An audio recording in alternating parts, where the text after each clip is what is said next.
Recording in progress.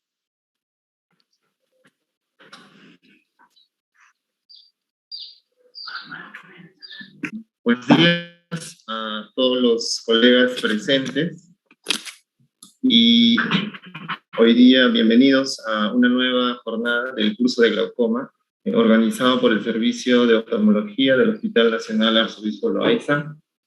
El día de hoy contamos con la presencia de la doctora Patricia Vargas Chang, quien nos hablará del tema dispositivos de drenaje.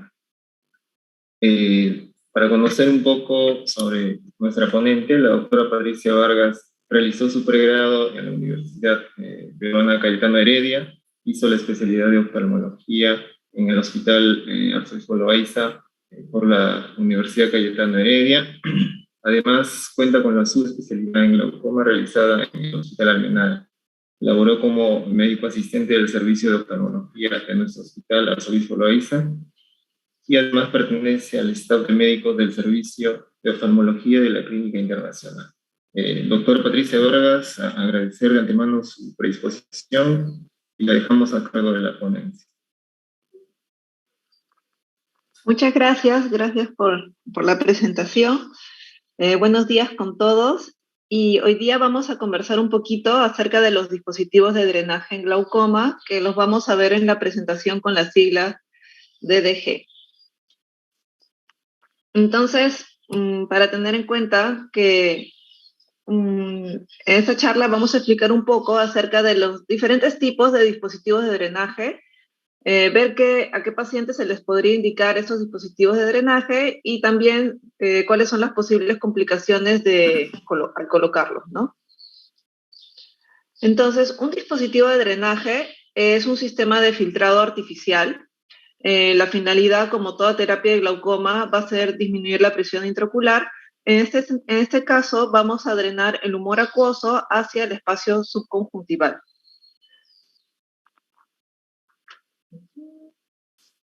Entonces, si quisiéramos comparar un dispositivo de drenaje con una cirugía filtrante, vamos a tener ciertas características, ¿no? 3 elementos que van a estar muy similares.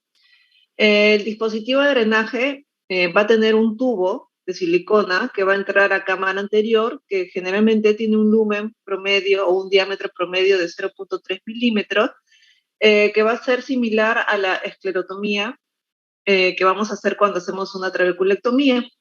Va a tener un plato que es el área por donde se va a distribuir o por donde va a crear una ampolla para que pueda permitir la salida del humor acuoso, que viene a ser similar a la ampolla de una trabeculectomía, y el drenaje va a ir hacia la región ecuatorial, donde hay menor cicatrización conjuntival, que es también lo que buscamos en una trabeculectomía, hacer tener ampollas posteriores. Sin embargo, la aparición de estos dispositivos de drenaje se debe a que cuando nosotros queremos hacer una cirugía filtrante, muchos de estos elementos pueden fallar, ¿no? Podemos tener una esclerostomía que se cierra, podemos tener una ampolla pequeña o que se va hacia la parte anterior y no se va hacia posterior. Entonces son ciertas complicaciones que tenemos ante una trabeculectomía que se busca reparar o evitar con un dispositivo de drenaje. La aparición de los dispositivos de drenaje ya viene de hace muchos años atrás. El primero que se creó y que todavía lo podemos encontrar es el de Molteno, que fue el primer dispositivo de drenaje que fue eficaz, y el problema fue que al ser no valvulado presentaba muchos casos de hipotonía. Como vemos en la primera imagen, viene a ser un plato unido a un tubo, ¿no?, de drenaje. Luego se crearon otros, el de Klupping en 1976, que también es la misma finalidad, es una válvula con un sentido, y posteriormente, alrededor de 20 años después, en el 92, Berbel crea su primer dispositivo de drenaje no valvulado, cuya área de plato es mayor, con la finalidad de tener una mayor área para que se pueda formar esta ampolla sobre el dispositivo de drenaje, teniendo presiones más bajas y teniendo también una forma de implantación un poco más fácil o de otras características, ¿no? Y un año después sale el primer dispositivo valvulado, que no es una válvula en sí, sino utiliza un sistema tipo Venturi, que es el de AMED, Y posteriormente, años después, vamos a tener este dispositivo de ADI. El dispositivo de ADI es un dispositivo muy similar o con las mismas características de Verbel, solo está creado por otra casa comercial. Y es más, el mismo Verbel influye en la creación de este dispositivo con la finalidad de disminuir los precios, porque son muy caros los dispositivos de drenaje, para poder acceder a otra población. En estos últimos años se han desarrollado también algunos otros dispositivos que son muy interesantes. La misma casa comercial de Amet ha sacado un dispositivo tipo Verbel, que es un plato unido a un tubo de silicona de diferentes diámetros, que es la competencia directa del dispositivo de Verbel. En Inglaterra se ha desarrollado un dispositivo que se llama POL, que es este que está aquí en la figura de abajo, que también es un dispositivo de drenaje no valvulado y que la característica de este dispositivo es que, como ellos notan que cuando nosotros colocamos los mix o los dispositivos mínimamente invasivos, uno de ellos es el SEN. El SEN es un tubito que se coloca desde la parte interna del ojito, ¿no? Desde la malla trabecular hacia el espacio, atraviesa toda la estructura, atraviesa la malla, canal de Schlemm y llega hacia atravesar la esclera porque forma como una ampollita y se da cuenta que estos dispositivos no crean hipotonía porque el lumen del dispositivo, del tubito, es bastante delgado.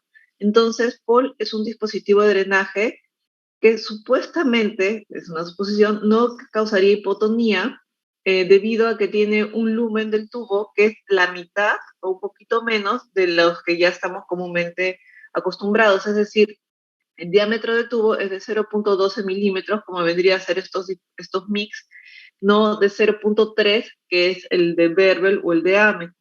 Aún así, en los estudios que han probado su eficacia, sí colocan una sutura a través del tubo para evitar los casos de hipotonía, pero la casa comercial lo vende como si no tuviéramos que colocar ninguna sutura en el lumen del tubo. Ahorita vamos a ver lo de la sutura en el lumen para que me entiendan mejor. Y este es otro dispositivo que es muy particular, en el cual también tenemos un plato unido a un tubo, pero tiene un sistema, se llama iWatch System. Y este sistema que está aquí, lo que tiene es como un rotor magnético que va a girar y va a cerrar el tubo o aperturar el tubo según nosotros querramos que pase o no el humor acuoso. Y este mecanismo de giro se va a dar porque está compuesto por una serie de piezas magnéticas y lo que nosotros acercamos por fuera del ojito es como un imán. Y este imán lo que va a hacer es que gire el rotor, aplastando el tubo y cerrando el lumen. Eso se va a hacer los primeros días de la cirugía y después, cuando ya que pasan más días y ya se formó el plato y queremos aperturar el tubo, lo hacemos girar hacia el otro lado, ¿no? Entonces, eh, son cosas distintas que están saliendo que siempre debemos tener en cuenta. Entonces, de los dispositivos, como se han dado cuenta, tenemos un solo dispositivo tipo valvulado, que es la válvula de Amet en sí, y muchos no valvulados, y ahora también vamos a ver por qué. El dispositivo de drenaje valvulado, que es el de Amet, como les dije, no es una válvula en sí, sino es un sistema tipo Venturi, que van a ser unas valvas que se van a aperturar según el valor de la presión. Se aperturan cuando la presión es mayor de 10 o 12 milímetros de mercurio y se cierra con presiones menores de 8, por lo cual es un dispositivo que en teoría no nos llevaría a una hipotonía. El flujo de salida es de 2.75 microlitros por minuto y los materiales que están creados es de silicona, que es el FP7, que es un material bastante blando, bastante cómodo de colocar, y el previo era de polipropileno, que es más rígido, y ambos todavía están disponibles en el mercado. Aquí vamos a ver un videito de cómo funciona este sistema de drenaje de la válvula de Amet. Entonces, como vemos, eso es bastante importante si en algún momento van a colocar en una válvula de Amet. Tenemos el tubito que entra a cámara anterior, que va a pasar a través del sistema de drenaje, Y este sistema de drenaje son como unas valvas que se van a aperturar según el flujo. Y esta es una zona donde nunca debemos cogerlo con una pinza cuando estemos colocando, porque si no podemos dañar la finalidad del dispositivo, siempre hay que cogerlo del borde, ¿no? Entonces, esta capita superior unida a la capa inferior se va a aperturar según el flujo o la presión. Y así es como va a funcionar este dispositivo, por eso es que no, en teoría no crearía hipotonía. Ahora, de los dispositivos de drenaje no valvulado, los que podemos conseguir acá en el Perú, tenemos el de Berbel, que todos van a ser muy similares, ¿ya? El de Berbel, que es el más colocado o el que más fácil podemos encontrarlo, es un tubo, es un tubo de silicona unido a un plato también de silicona flexible, y este plato está impregnado de bario con la finalidad de, si en algún momento quiere ser encontrado en una prueba de imagen, poder localizarlo. El diámetro puede variar de 250 milímetros cuando se considera pediátrico y de 350 para un adulto. El de ADI es la misma forma, las mismas características, el mismo diámetro, el mismo material, solamente otra casa comercial. Sin embargo, hay estudios que reportan que cuando se coloca en pacientes jóvenes o en niños crea mucha inflamación. Y bueno, y este también podemos encontrarlo aquí, es muy poco frecuente colocarlo, que es el de Molteno, que con la finalidad de tener una mayor área de drenaje, son dos platos, ya no es uno, unidos, para que podamos bajar mejor la presión intraocular, y tiene como unido al tubo un anillo en el primer plato, con la finalidad de hacer como un stop a la salida de humor acuoso para poder evitar los casos de hipotonía. Entonces, ¿cómo colocamos los dispositivos de drenaje? Primero, la primera localización, en este caso vamos a ver cómo se coloca un dispositivo de AMED. La primera localización va a ser el cuadrante superior temporal. Entonces vamos a hacer una peritomía desde horas 9 hasta horas 12. Tenemos un lecho expuesto que vamos a cauterizar. Y luego lo que tenemos que hacer es permeabilizar el dispositivo. Acá está el dispositivo, acá está la zona expuesta y lo tenemos que permeabilizar. Entonces, la permeabilización del dispositivo es debido a que, como viene sellado, lo que tenemos que hacer es pasar fluido con la finalidad de abrir este sistema de drenaje de Venturi, ¿no? Entonces, lo que hacemos es conectamos una cánula, sostenemos el tubo, y lo que tenemos que ver es que haya pasaje del fluido que nosotros estamos inyectando. Generalmente se recomienda entre 3 cc a 5 cc de solución salina balanceada, o puede ser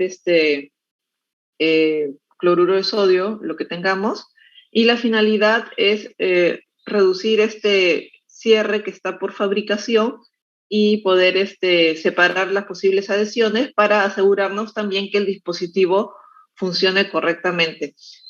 Si es que nos olvidamos este paso, es muy difícil hacerlo cuando el dispositivo ya está colocado en su ubicación. Tiene que ser antes de colocarlo, y si no lo hacemos, también es muy probable que el dispositivo no funcione y que no consigamos tener presiones bajitas. Es mucho más fácil hacerlo bajo el microscopio debido a que tenemos que colocar la cánula en el lumen del tubo, pero hay algunas enfermeras que ya lo dan permeabilizado y que también lo podemos colocar, así que siempre hay que preguntar, ¿no? Acá vemos cómo pasa apropiadamente ante la presión. Bueno, una vez que el dispositivo está permeabilizado, lo vamos a colocar en el bolsillo que nosotros hemos creado. Y lo que tenemos que tener el reparo es a qué distancia del limbo lo vamos a colocar. La distancia para este cuadrante superotemporal tiene que ser a 8 milímetros del limbo como mínimo. Entonces, vemos el borde anterior y medimos con un compás, y esa es la zona donde vamos a colocarlo. Y esta parte anterior de este dispositivo tiene unos agujeritos por donde nosotros tenemos que pasar una sutura, ya sea nylon 9 ceros o 10 ceros. Es mucho más fácil con 9 ceros porque es más grueso, y lo que vamos a hacer es unirlo a esclera, ¿no? A través de esta orejita. Y el dispositivo ya va a estar colocado. Luego, lo que tenemos que hacer es, le decimos al paciente que mire hacia la luz y colocamos el tubo sobre el ojito, y lo tenemos que cortar, de forma que quede como un bisel hacia arriba anterior, con la finalidad de que no se vaya a obstruir cuando toque la parte del iris, ¿no? Y una vez que cortamos el tubo, lo que vamos a hacer es insertarlo en cámara anterior. Y aquí para insertar el tubo en cámara anterior, vamos a tener diferentes tipos de técnicas y estos funcionan con los dos dispositivos. Tenemos tres formas de colocar el tubo en cámara anterior. La primera es a 2 milímetros del limbo. Nosotros simplemente entramos con una guía que vendría a ser una agujita, número 26 usualmente, y luego por esta guía ingresamos con el tubo, pero en esta zona expuesta entre el ingreso del tubo y el plato vamos a tener que colocar un parche donante. Puede ser esclera, puede ser córnea, puede ser fascia lata, algún parche que sea bastante resistente para que el tubo no se extruya. Hay que acordarnos que esta es una parte en la que la conjuntiva está delgada, o sea, no hay tanto tenón, no va a cubrir nada este tubo y se puede extruir a través de o perforar a través de la conjuntiva. Como a veces para nosotros es difícil y para otras regiones de Latinoamérica es difícil conseguir parches donantes, lo que se creó es esta técnica de tunelización. Entonces, lo que yo tengo que hacer con mi agujita número 26 o 30 es tunelizar a 4 milímetros de limbo. Entonces, lo que tengo que hacer es doblar mi agujita de esta forma, como si fuera una Z, por así decirlo. Esta parte inferior tiene que tener 4 milímetros, no, 6 milímetros, y esto ya es para darme la angulación. Entonces yo tengo que medir 4 milímetros acá, yo sé que esto va a tener 6. Entonces voy a ingresar a 4 milímetros del limbo y cuando yo vea la punta de la aguja que está ingresando hacia cámara anterior, yo me voy a inclinar hacia abajo para dirigir el tubo que no vaya hacia la córnea, sino dirigido hacia el iris. Y la otra técnica que también se hacía antes, que le hemos dejado de hacer de repente porque requiere utilizar un material más o un elemento más, es realizar un flap escleral. Este flap escleral, lo que vamos a hacer es igual, a 4 milímetros del limbo, como si hiciéramos una trabeculectomía, pero un poquito más posterior. Hacemos un flap y a través de este flap vamos a pasar una agujita y vamos a ingresar a cámara anterior. Entonces son las tres técnicas que tenemos para poder ingresar el tubo a cámara anterior. Hay quienes deciden hacer fenestraciones a través del tubo para mejorar el drenaje de humor acuoso. Esto sí o sí se tiene que hacer en los dispositivos no valvulados. En el dispositivo de AMED realmente yo no lo hago, pero está descrito. Y bueno, una vez que ya tenemos el tubo en cámara anterior, que ya está fenestrado si quisiéramos, lo que pasamos a hacer es cerramos la conjuntiva. Puede ser con nylon o con Vicryl. Para los dispositivos no valvulados, todo es muy similar, solamente que como el dispositivo o el plato va a ser más grande, tenemos que hacer una peritomía más amplia. Y aquí el dispositivo o las alas del dispositivo van a ir debajo de los músculos. Por eso es importante que tenemos que identificarlos, tenemos que tener nuestros ganchitos de estrabismo para poder levantar o reconocer lo que son, en este caso, el recto lateral y el recto superior, y ahí va colocado el dispositivo de drenaje. Este es el dispositivo de drenaje de Berbel. En este dispositivo viene así, unido a su base con esta sutura, que solamente es para, como viene la presentación, y lo que nosotros tenemos que hacer es vamos a colocar una sutura a través del lumen del tubito. Esta sutura puede ser Prolene 3.0 o Nylon 5.0, con la finalidad de obstruir parcialmente, porque no se va a obstruir totalmente, pero sí un gran porcentaje, el lumen del tubo, porque acuérdense que nosotros estaríamos colocando un tubo de cámara anterior hacia un espacio amplio y es muy probable que tengamos hipotonía. Entonces, la finalidad de colocar esta sutura es disminuir el pasaje de humor acuoso por esta zona inicialmente, ¿no? Los primeros días. Una vez que ya tenemos nuestra guía colocada en el tubo, luego pasamos a colocar el dispositivo de drenaje. Entonces, como ven en la imagen de abajo, primero se va a insertar por debajo de los músculos. El dispositivo mide 14 milímetros, es bastante grande, y lo que tenemos que es colocarlo inclinado para que se enganche detrás de un recto y luego colocarlo debajo del otro recto para que quede como en la imagen. Y luego medimos entre 8 y 10 milímetros detrás del limbo y lo pasamos a suturar, como vemos aquí. Igualito lo suturamos con nylon 90, 8 mínimo, 10 promedio, si se puede un poquito más atrás también podría ser, pero la finalidad de esta distancia para este dispositivo es que no se apoye el borde sobre el músculo, porque si no puede generar alteración de la motilidad.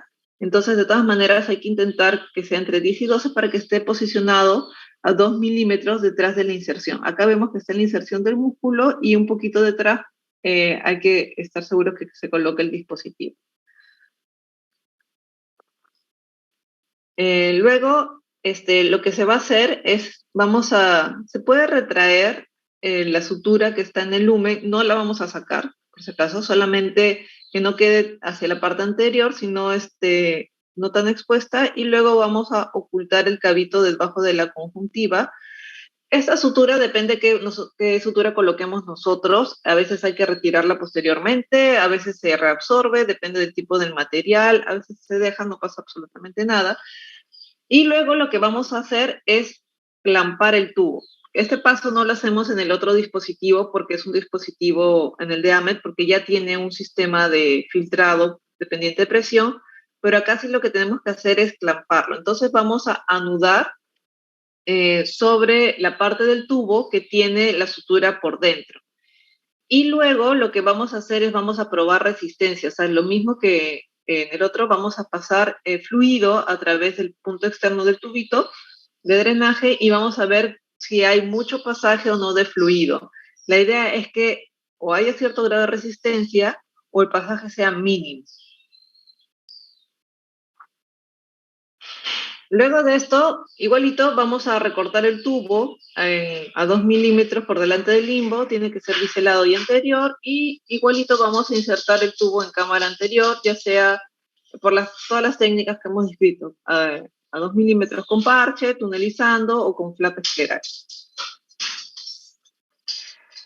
Aquí sí es necesario fenestrar la porción libre del tubo, debido a que hay que acordarnos que estamos casi clampando por completo el dispositivo de drenaje y si nosotros queremos que baje la presión, es necesario que tenga un área por donde filtre. Si no, estos dispositivos, usualmente la presión no es baja en el postoperatorio inmediato, sino con los días, cuando se va regularizando la sutura que está dentro del tubo, va bajando la presión.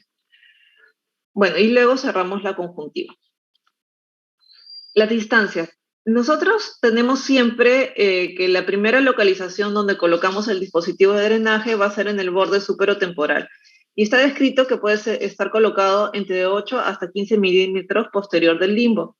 Estas distancias van con la finalidad de que siempre tiene que ser alejado del limbo para que no se exponga hacia adelante y que tampoco puede ser muy atrás porque si no se apoyaría sobre el nervio óptico, ¿no? Entonces, cada región que nosotros queramos colocar tiene una distancia.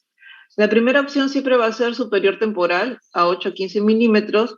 La segunda opción podría ser superonasal, también viene a ser de 8 a 14 milímetros. La tercera opción es inferonasal y cuando tenemos inferotemporal, la última opción, ¿no? Si quisiéramos colocar más de un dispositivo de drenaje.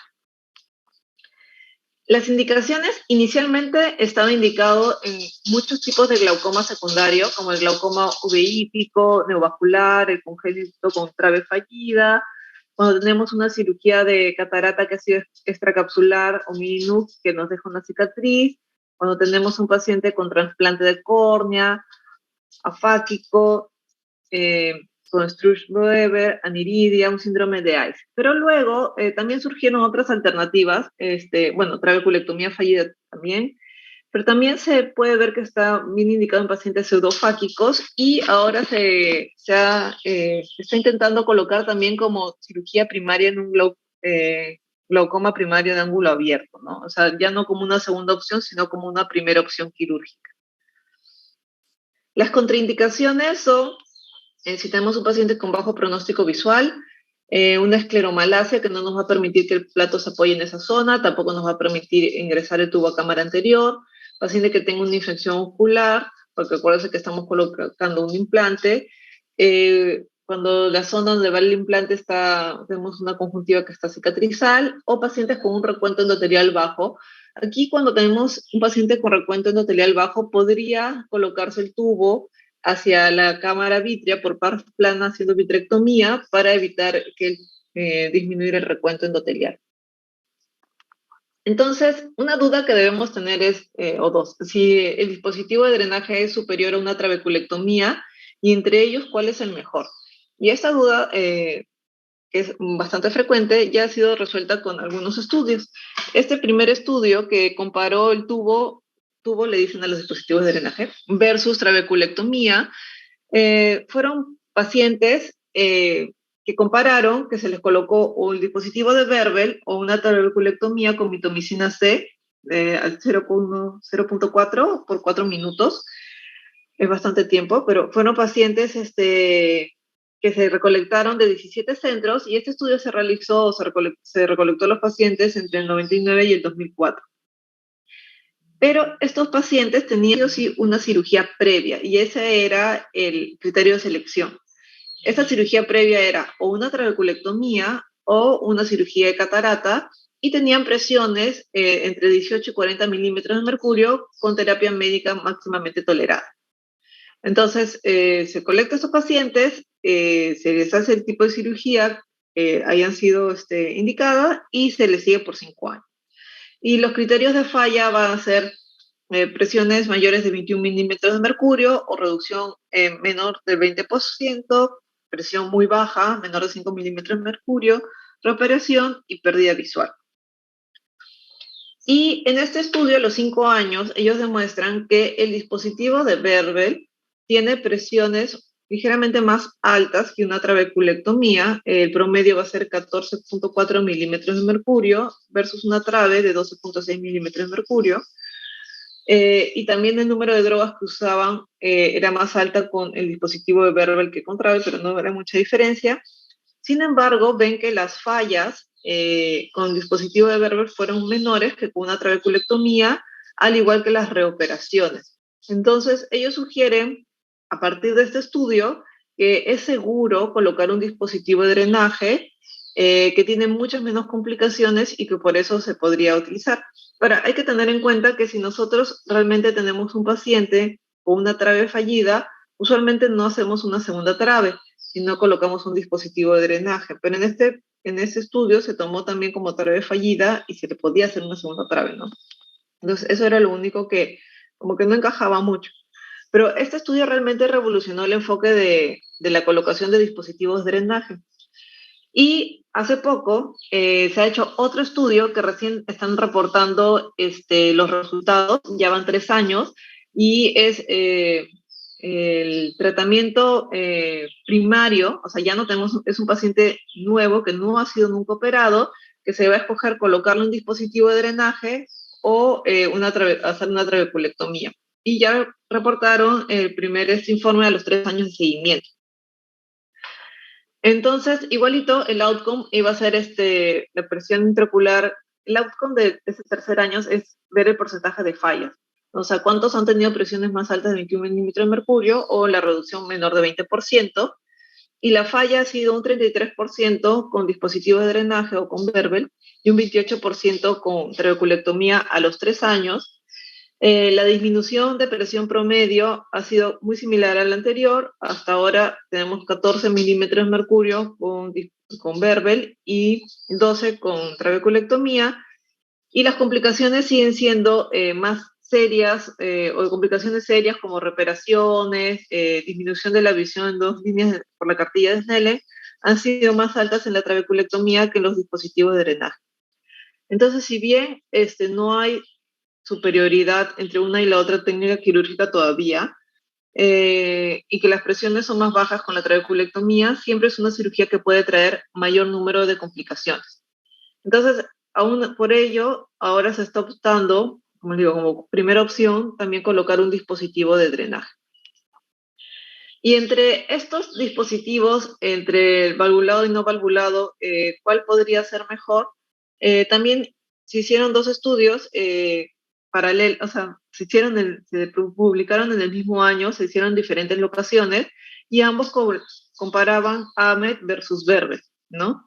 Uno se llamaba el ABB y el otro es ABC, porque uno veía características y complicaciones. Entonces, el primero, que es el ABB, que fueron no tantos pacientes, fueron 238 pacientes, fue un estudio retrospectivo y la falla se consideró presiones fuera de rango o menor de 5 milímetros de mercurio o mayor de 18, repetición y pérdida visual.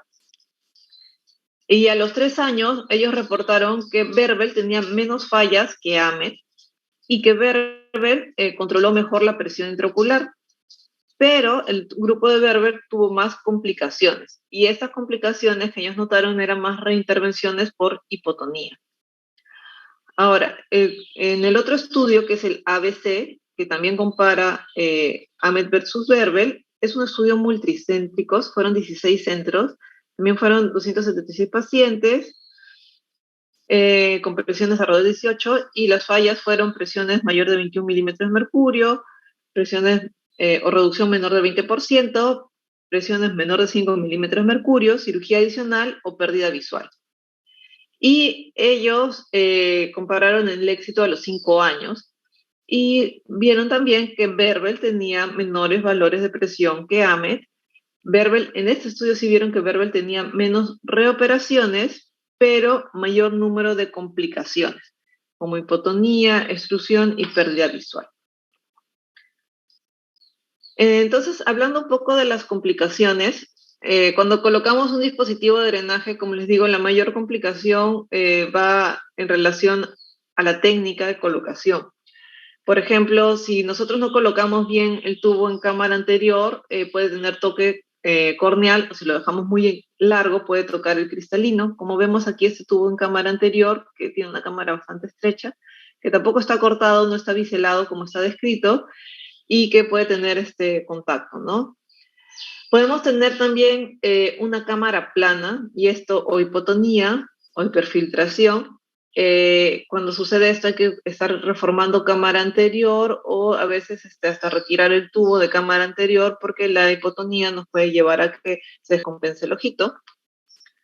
El lumen del tubo puede estar ocluido con vitrio, con fibrina, con sangre o aposicionado sobre el iris. A veces este lumen se puede limpiar con jack láser para reaperturar el tubo. Y si es que la presión es muy bajita, creamos mucha hipotonía, tenemos mucha posibilidad de tener un desprendimiento coroideo. Ciliocoroideo puede ser hemorrágico, exudativo, nos va a llevar también a tener una cámara plana, hipotonía, y podemos llegar hasta tener un kissing coroideo, y ahí tenemos que intervenir para drenar este coroideo. Tenemos una fase hipertensiva, y esto es mucho más frecuente con los dispositivos valvulados o de AMED, y se debe a que sobre el plato de estos dispositivos de drenaje se va a formar como si fuera un quiste. Y este quiste a veces es muy grueso e impide la salida de fluido a través de este plato. Y esa se denomina la fase hipertensiva de los dispositivos de drenaje. Esto puede ocurrir entre la tercera y sexta semana y hasta el sexto mes. Es mucho más frecuente en AMED, y es como les digo, porque se forma como una cápsula bastante gruesa. Entonces, cuando tenemos esto, lo que primero tenemos que hacer es dar terapia médica. La terapia médica aquí son los corticoides. Damos corticoides para disminuir la remodelación de esta zona, y también damos medicamentos hipotensores para que no haya tanta fuerza en la salida de humor acuoso hacia esta zona, y evitar este choque, porque se dice que es el choque del humor acuoso con la cápsula de tendón que comienza a fibrosarla. Se puede hacer masaje sobre el plato, se puede hacer needling para romper las conexiones entre este quiste y el plato y colocar 5FU, o hasta llega a ser un destechamiento. El destechamiento es entrar directamente al quiste, no por encima, sino desde un lado, y cortar todo este tejido duro que ha crecido sobre el plato, ¿no? Y para poder permitir que funcione nuevamente. La otra complicación es la descompensación corneal. Esto se ve bastante o se puede ver más frecuente en pacientes que tienen un QPP y tienen glaucoma y hay que colocarles un dispositivo de drenaje. En general, así el tubo está alejado del endotelio, siempre va a aumentar la pérdida de células endoteliales. Se puede perder un 15% en un primer año, un 18% a los 2 años, y sí deberíamos hacer seguimiento a estos pacientes con recuentos endoteliales cada año por lo menos. Otra complicación es que el tubo se extruya o se exponga. Aquí, un tubo extruido, es decir, que se ha roto a través de la conjuntiva, se considera un tubo infectado. La indicación es cortar y retirar y limpiar esa zona, o también cuando se expone el plato, bueno, se dice que se podría recolocar, pero realmente es bastante riesgo porque no sabemos cuánto tiempo se expuso o pues, si hay algún germen que se adherió a este material y es mejor retirarlo. Cuando no suturamos bien, el plato o el tubo puede migrar, y puede migrar en dos sentidos: o se va hacia adelante, hacia cámara anterior, y tenemos un tubo largo, un dispositivo de drenaje anteriorizado, o puede irse también hacia la parte posterior y el tubo sale de cámara anterior y se queda solamente en esclera. Entonces, por eso hay que suturar bien el plato, y a veces también se sutura el tubo a esclera. Podemos producir alteraciones en la motilidad, el dispositivo de Berbel, si lo apoyamos sobre los rectos, y AMET por este quiste que se forma y que a veces dificulta la motilidad ocular y es bastante fastidioso para el paciente. Puede ser que la válvula no funcione correctamente, y sobre todo si colocamos una válvula de AMET y no hacemos el priming o purgar. Y como cualquier dispositivo, si no tenemos las medidas de precaución, también puede tener una infección. Es bastante poco probable. Entonces, en conclusión, todos los dispositivos de drenaje van a bajar la presión intraocular. Muchos necesitan, después de la cirugía, medicamentos. Como hemos visto, no bajan tanto. El promedio de disminución de la presión intraocular con un dispositivo es alrededor de 15 milímetros de mercurio. Generalmente siempre tenemos que usar una gota más dispositivo. Todos pueden producir hipotonía, así el de AMET sea valvulado, existe la posibilidad que produzca hipotonía. Su tasa de éxito va a disminuir con el tiempo, y el efecto hipotensor va a depender del grosor y de la permeabilidad de la ampolla sobre el plato. Bueno, eso que era todo lo que quería compartir con ustedes. Muchas gracias.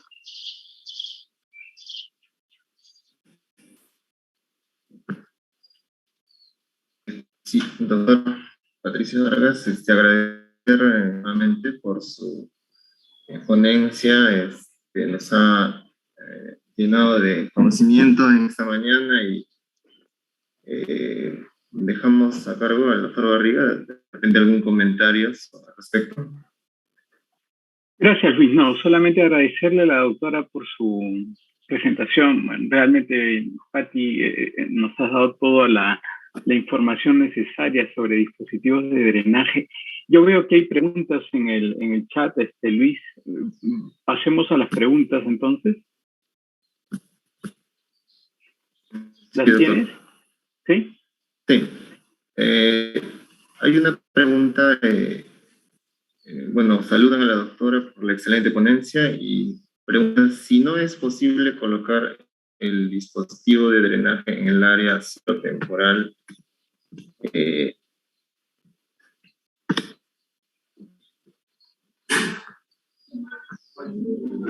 ¿Cuál sería No te escuchamos bien, Luis, entrecortado está esto.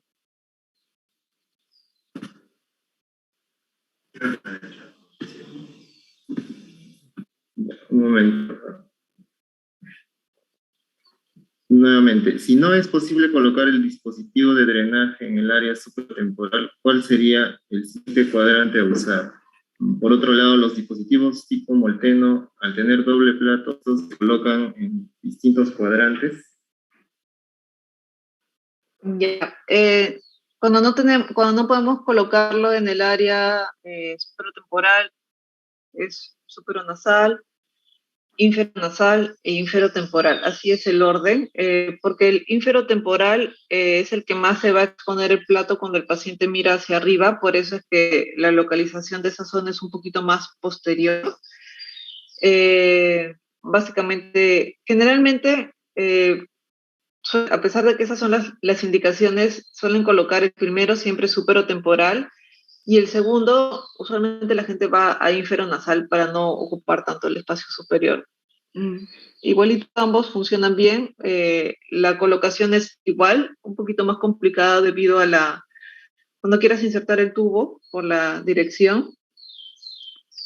Y lo otro, el dispositivo de Molteno no toma dos cuadrantes, es casi, la suma de los dos platos es casi como un dispositivo de Berbel, porque los platos de Molteno son más pequeñitos, entonces el área queda casi igual que el dispositivo de Berbel. En eso sí, no es tan grande. El que sí se ve grande es este que tiene un rotor magnético, que es bastante gracioso.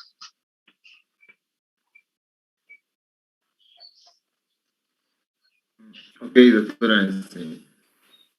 Hay otra pregunta. Nuevamente agradecen su presentación y mencionan en pacientes con antecedentes de escleritis o epiescleritis no activa, ¿cuán recomendable es el uso de estos dispositivos? Bueno, por ejemplo, depende cuál sea tu causa de tu escleritis o tu epiescleritis, ¿no? Si es una escleritis infecciosa y al final se resolvió y tienes ya el paciente no activo y la zona de la escleritis no compromete tu área de que tienes que colocar el dispositivo de drenaje, estaría correcto, pero si tienes un paciente por una escleritis, por una enfermedad autoinmune que afecta a todo tipo de esclera, en realidad esa esclera ya se considera que está adelgazada y es muy alta también la posibilidad de que se pueda volver a activar, ¿no? Por lo general, cuando la esclera es delgada, no se indica dispositivo de drenaje, y menos si has tenido un antecedente inflamatorio.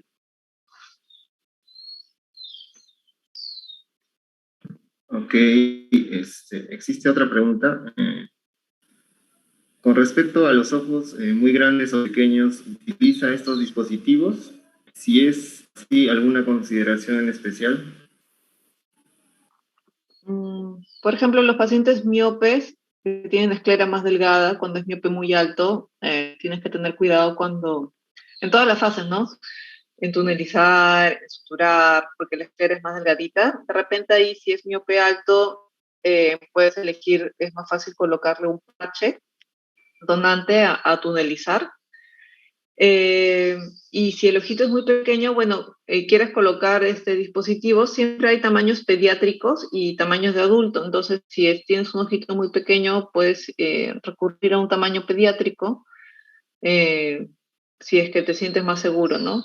Por lo general, no, generalmente adultos siempre tomas tamaño adulto, no hay ningún problema, ¿no? A no ser que estemos hablando de un ojo nanoftánico o algo así, ¿no?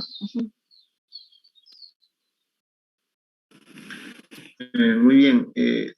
Hay otra pregunta. En el caso de hipotensión, ¿cómo sería el manejo?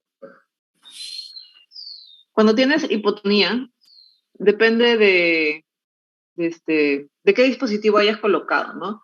Si, por ejemplo, si colocaste un dispositivo de AMET y tienes hipotonía, lo más probable es que hayas creado un coroideo. Tienes que buscar tu coroideo y lo tratas como un coroideo, ¿no? Tienes que darle corticoides, tópicos, vía oral, reposo, atropina.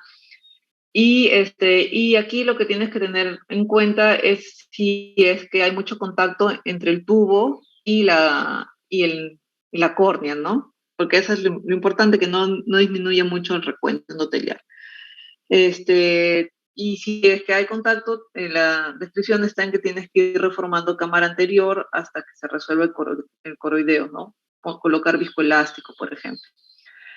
Y si es que es con un dispositivo no valvulado, significa que ahí no clampaste correctamente tu tubo. Entonces, al no clamparlo, de todas maneras va a haber salida y tienes que, igualito, puedes inicialmente reformar cámara anterior con viscoelástico, igualito tienes que buscar si hay o no un coroideo, y si es que no hay coroideo y todo es por hiperfiltración y no se resuelve en los primeros días reformando cámara anterior con viscoelástico, lo tienes que volver a reingresar. O vuelves a clampar tu tubo, ¿no? Lo vuelves a ajustar.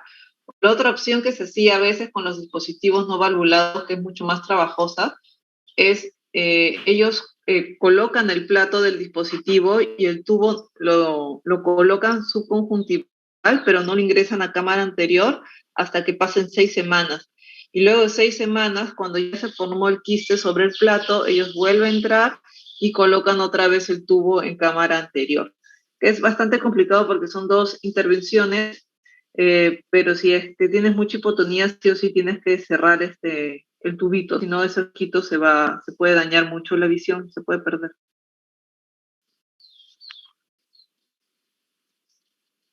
Ok, doctora, aún hay otra pregunta.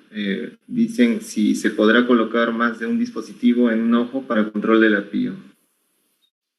Sí, o sea, por ejemplo, si tienes que ir, de repente antes se podían colocar más dispositivos debido a que tus probabilidades o tus alcances de tratamientos para bajar la presión no eran muchos, ¿no? Realmente ahora tienes más técnicas para bajar la presión. Yo considero que si tú tienes un paciente con glaucoma no controlado y quieres bajar la presión, puedes optar por una trave, o puedes optar por un dispositivo, o puedes optar por hacerle un láser transescleral micropulsado.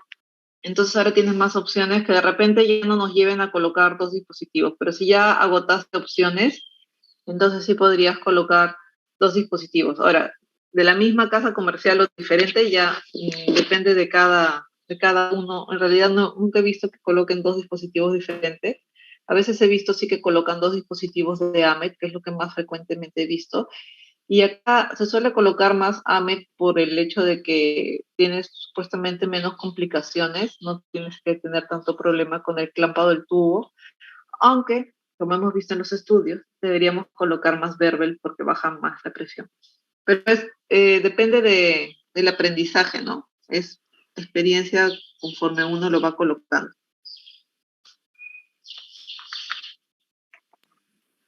Ok, hay otra pregunta. Pacientes con escleromalacia que no controlan la PIO con tratamiento médico, si no se puede utilizar dispositivos de drenaje, ¿cómo lo trataría? Generalmente, bueno, otra pregunta es... A ver, dime. Sí, bueno, el doctor pregunta si es que toma en cuenta el recuento endotelial antes de colocar un dispositivo de drenaje. Ya, a ver, paciente con escleromalacia que no responde a gotas, tampoco le puedes hacer una trave, entonces tendrías que hacerle un láser micropulsado. En este caso, debería hacerse una endociclofotocoagulación, o sea, nada por fuera y entrar hacia cámara anterior, ver los procesos y quemarlos para disminuir la producción de humor acuoso, idealmente. Y lo otro, no, realmente, a ver, ¿en qué caso uno debería tomar en cuenta el recuento endotelial? Si tú tienes un paciente solamente con glaucoma que nunca ha sido operado, tú consideras que su recuento endotelial, si no tiene ningún factor de riesgo, va a estar normal. Pero si tienes un paciente que, por ejemplo, ha tenido una trave, ahí sí vale la pena pedir un recuento, porque a veces las traves, no sabes cómo fue el postoperatorio, pueden tener cámaras planas y disminuye el recuento. Si tienes un paciente que ha tenido una cirugía de catarata previa, también. Y básicamente sí sería bueno un paciente previamente operado para decidir la ubicación del tubo. El tubo lo puedes colocar en cámara anterior, sobre el iris, con el lumen hacia arriba. También está descrito que se podría colocar retroiridiano entre lente intraocular, que tiene que ser pseudofáquico, y el iris, y ahí el bisel del lumen debería ir hacia abajo, y si no, por pars plana, en cavidad vítrea, pero ahí tienes que entrar con el cirujano de retina para hacer vitrectomía, ¿no? Entonces ahí complicas un poco más la cirugía porque ya dependes de otro procedimiento adicional.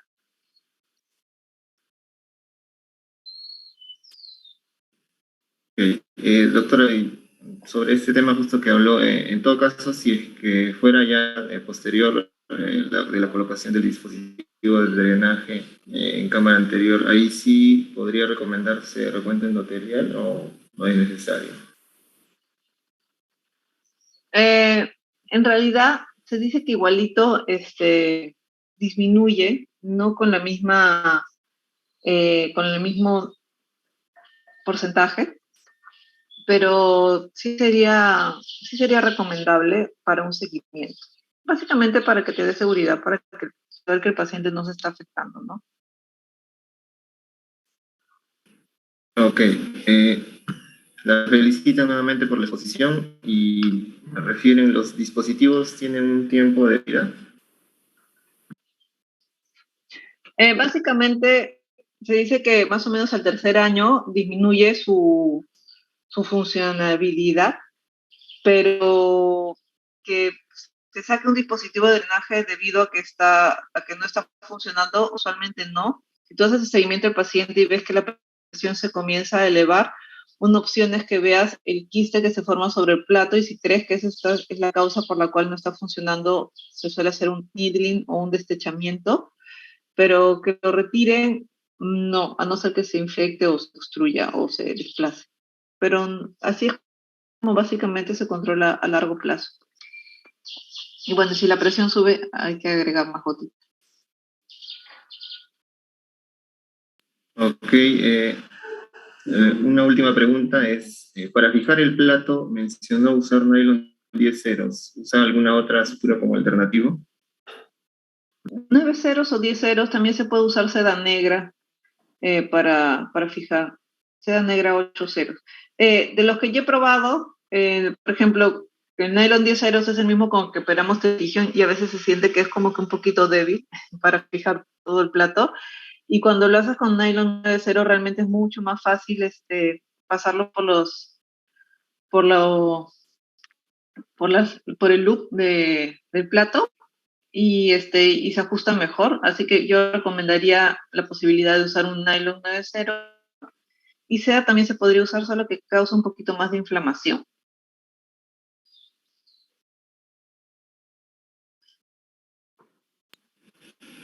Ok, son todas las preguntas al respecto.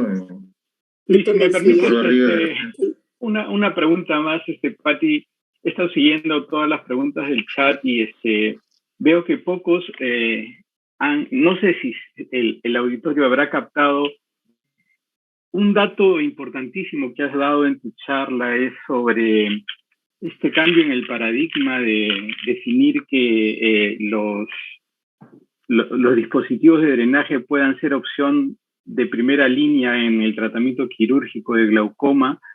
Toda la vida nosotros mismos aprendimos, tú también inclusive aprendiste que los dispositivos de drenaje eran las alternativas cuando fallaban las traves.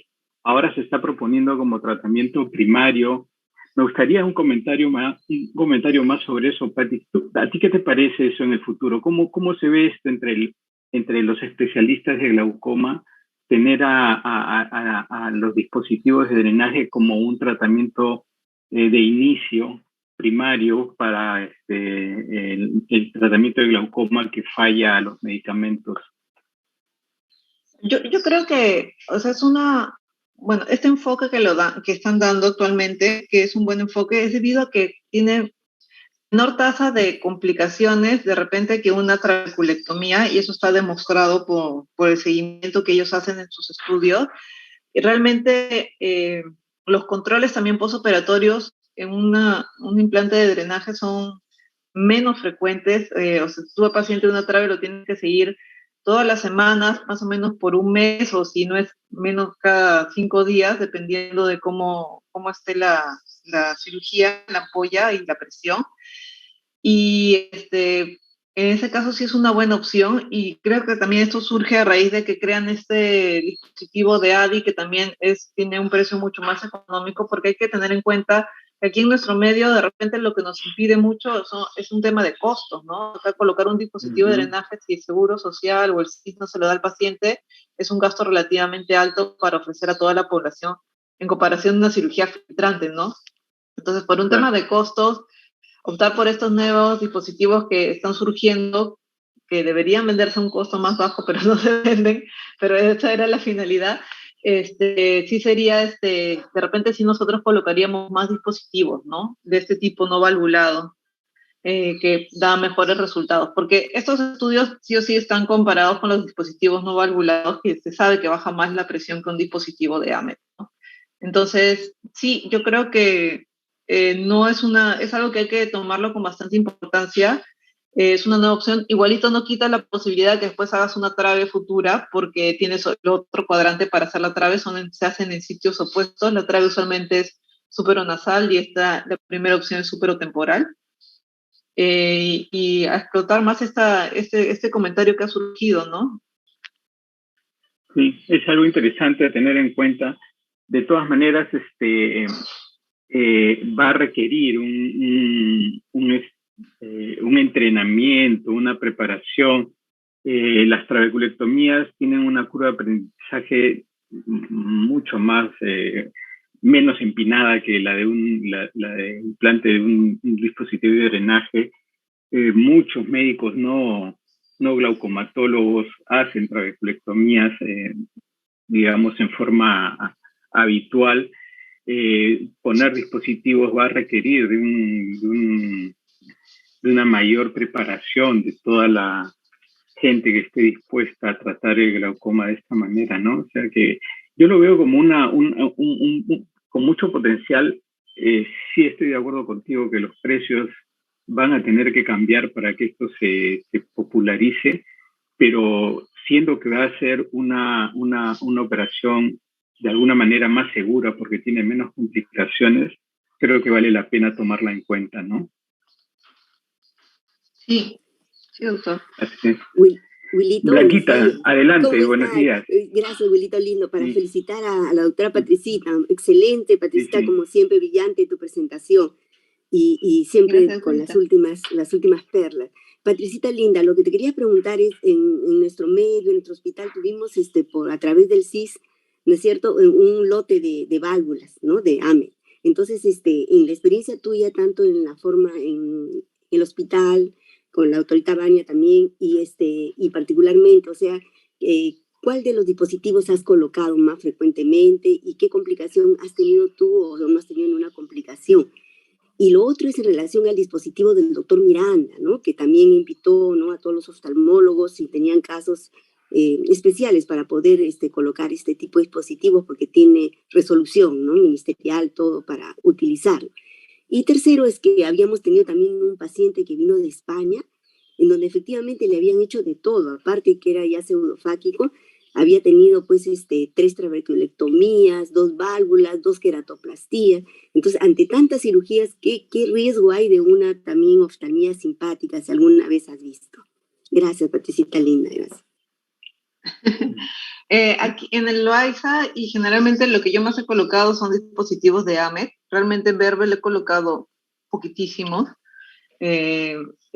más que todo porque tiene una curva de aprendizaje que se puede aprender, ¿no? Pero ese es el problema. Las complicaciones que más he tenido con dispositivos de AMET y que he visto es la hipotonía, que generalmente se debe a un coroideo, que se resuelve realmente rápidamente, y la otra complicación que he visto es que un tubo se ha extruido y bueno, hay que retirarlo, y este paciente tenía bastante tiempo de operado, pero ante la exposición se decidió mejor retirar el dispositivo, así no pueda controlar la presión por un tema de cuidado a una posible infección.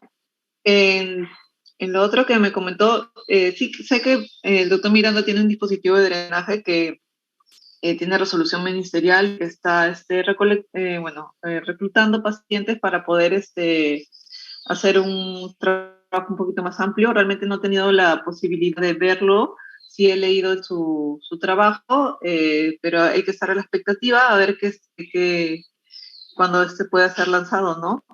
Para poder apoyar al doctor. Y sobre el otro paciente, a veces los glaucomas, el problema del glaucoma es que es una enfermedad crónica, ¿no? No necesariamente tiene un control rápido o como uno quisiera con una cirugía o un tratamiento, y por eso es que muchas veces tiene que ser sometido a varias cirugías. Ahora, realmente no he leído y no le podría responder lo de oftalmia simpática debido a los múltiples procedimientos quirúrgicos, ¿no? Ahí sí, doctorita, no tendría una respuesta para darle su pregunta. Muchísimas gracias, ¿no? Excelentes tus respuestas. Gracias por tu gran experiencia, Patricita, y muchos éxitos.